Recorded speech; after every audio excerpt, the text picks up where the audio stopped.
Hello everyone. So in this video we will cover our second hook, use effect hook. So let's check. The use effect hook allow you to perform side effect in your components. Means whenever you change something in component or some data is changing in behind the scenes, then use effect hook every time calls. So let's take another point.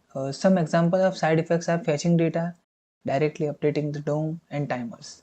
A use effect accept two arguments, and the first argument is will cover in a example, and the second argument is optional. So we're in my VS Code. Now let's see how can we import use effect. So just import it from here, use effect. Now just type use effect bracket callback function curly bracket.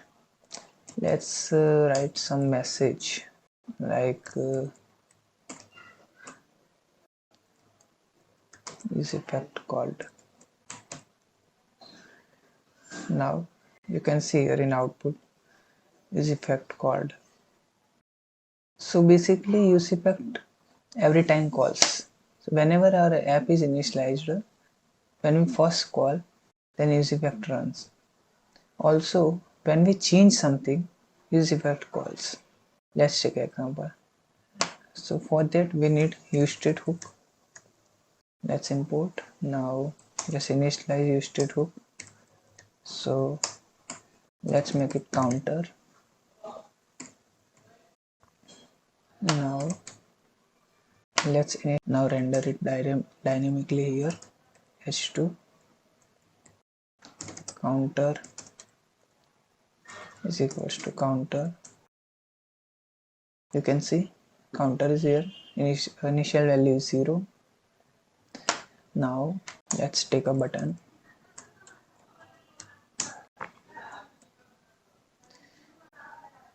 Increment. Now what we do is whenever you call increment, whenever you press increment button, then this counter will increase. So let's make a click event and make callback function or anonymous function. Now set counter is equals to counter plus 1. Now let's check. First of all, refresh.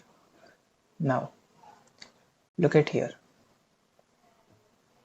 First, second, third. Whenever this state changes, use effect every time calls. So this is how we can use use effect hook. Also, whenever you need to call use effect only once, then you will use this kind of syntax. See, just type here square bracket. Now save and run. Now let's refresh. You see use effect hook is called once. Now we'll increment. See, use effect is not calling again and again. So this is how we can only call once use effect. Let's look at next feature of use effect. So for that we need another state. State name is counter2. Now let's call it here h2 and counter2. Let's print dynamic value of counter2. So by default counter2 value is 10. Now let's increment. So let's copy the previous button. Now let's change the value. Set counter2 and let's increment counter2 value by 5. Let's suppose we have to counter increment plus 5. So let's check, refresh. This is initial call of use effect. Now let's check. This is another use effect call when we increment counter number 1. Also, let's check out counter number 2. So see, counter number 2 also increments, but every time use effect call again and again. Also, this call for counter 1 and counter 2. So what we have to do is we need to use effect call for only counter 1. What we need is whenever counter 1 is incremented, then and then only use effect hook called, not for both of counters. So let's check out.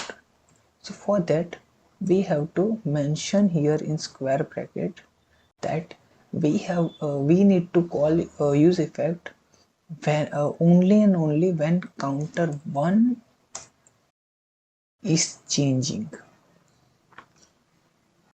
Now let's refresh and let's check it again. Now let's increment counter 1. You can see use effect is called. Now let's increment counter 2. See, there is no effect of use effect. You can see here use effect is not calling again and again for counter 2. So that means you can provide here a state which will restrict use effect to call for every component. Okay, understand? Okay, so that's it for this video. We'll meet in another video. Bye bye.